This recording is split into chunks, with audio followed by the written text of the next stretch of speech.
Live.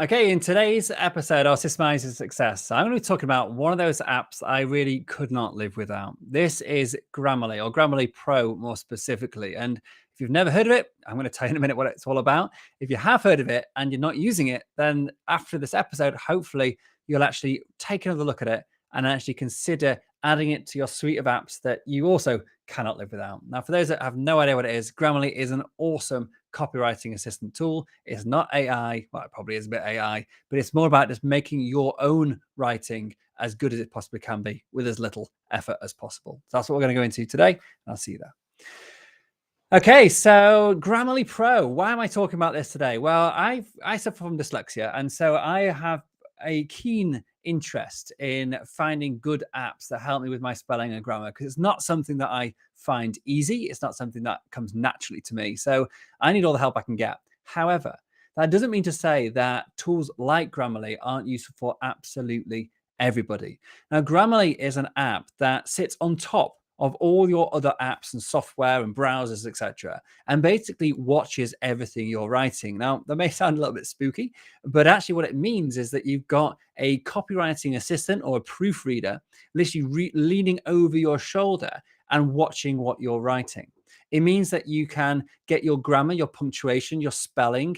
You can make sure that the tone of the language is right for your audience, that you're pitching it at the right age group for your audience. If you're talking, marketing terms, you want to be aiming at a 7th grade, I think it is. If you're maybe giving a business lecture, then you want to be probably aiming at a bit more of a professional, experienced or knowledgeable audience. And Grammarly will allow you to actually it gives you feedback on things like that as well as you are writing, and with some with plugins, it'll do it on all types of apps that you're using on your computer, whether it's writing it in a Slack message, or updating your website, or if you are using Word or Google or whatever to actually write a document, or actually writing a Facebook post or whatever it is, it'll sit there and basically monitor and help you with everything that you do. Now, I think this is one of the most useful and time-saving apps that I've found, because it does more than just spell checking. It literally will look at the sentences you're writing and actually rewrite them for you in a more natural way, or maybe reduce the word count slightly,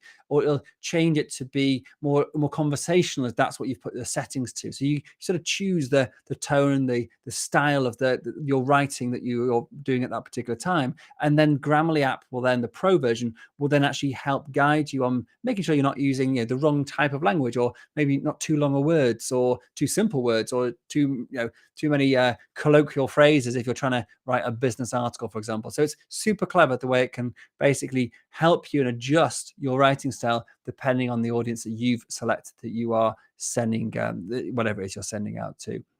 It can make you sound more professional, because it means that you don't have those silly mistakes in there. You don't use repetitive words. It reads the whole document and say, hey, you're using this word a lot in this particular text. Maybe you should try changing out for one of these synonyms. Or it'll say, this particular word, like awesome or something, loads of people overuse it. Have you thought of using one of these alternatives if that's appropriate? And so it gives you lots of suggestions like that as you're going along as well. And so it's a bit like having a really good proofreader watching over your shoulder, as I said before, which means that you can actually eliminate the need for somebody else, in most cases, to read your work. I'm not saying it's 100%, but it's pretty damn good.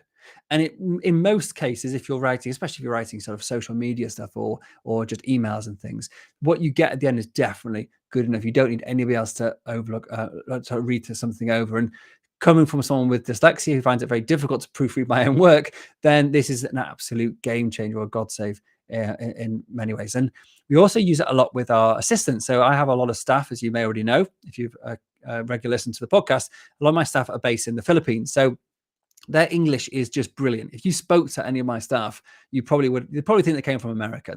They are absolutely fluent, and they speak very naturally. However, sometimes when I read their writing, it just doesn't sound quite right. And, it's very hard to sound natural, conversational. I write in quite a casual tone.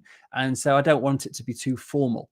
And so I actually get my staff to use Grammarly Pro to review their work. So when they hand in something for me to sort of, sign off and yeah, that's fine to go out, or often they just send it off anyway and they do most of my social media for me now without my approval. But they use Grammarly Pro as a way to actually get that work signed off and approved almost without having to have a native English speaker looking over it. So very, very useful if you are outsourcing work, if you are using non-native English speakers, it can be a real useful tool to allow you to sound more professional, more consistent, have the right tone in the languages, in the language it's going out in all of your messages.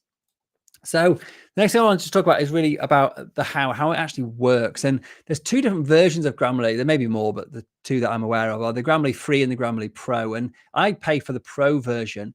And this gives you a bigger library or a bigger toolkit, so to speak. So it looks for more errors and more suggestions and will rewrite your sentences for you. And it really is a step up from the free version. So I definitely recommend trying out the free, no problem at all, but do give the Grammarly Pro a trial. I'm sure they have a free trial, or you can just pay on a monthly subscription, cancel after a month if it's something that you don't find particularly useful. So using Grammarly Pro, I think, is actually worth the investment.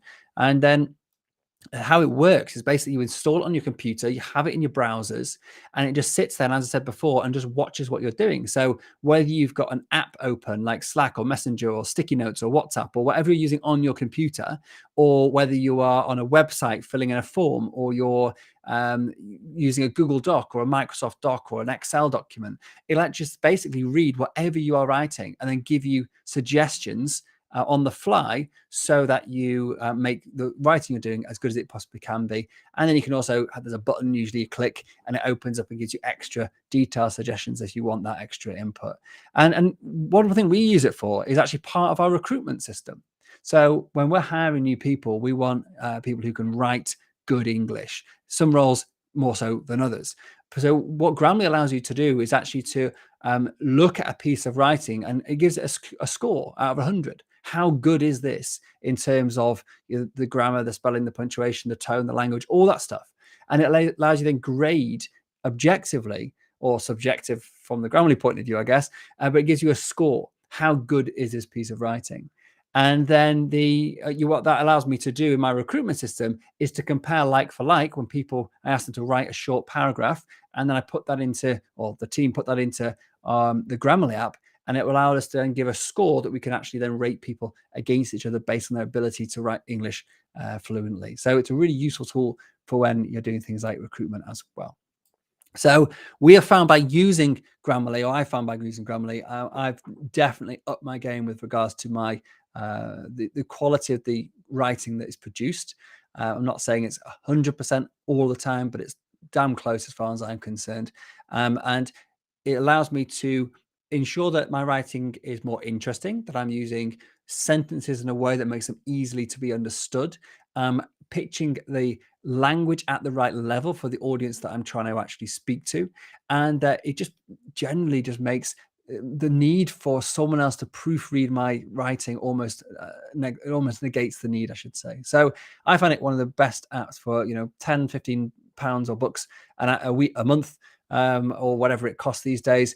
It's not an expensive app, but it is a huge time saver. It makes me more professional, and as I said, it reduces the need for me to pay somebody else to proofread my work for me. So well worth the investment. So Grammarly is definitely one of those apps I would struggle to live without in this day and age. Cool. Thanks very much. If you like this episode, if you are a keen listener of this podcast, then A, subscribe if you're not, first of all. B, please leave us a comment, leave us a review, leave us 5 stars if you think this is worth 5 stars. All your ratings, reviews, etc. help massively. If you're listening to this on the live, then thank you very much, and I will see you all next time. Cheers. Bye.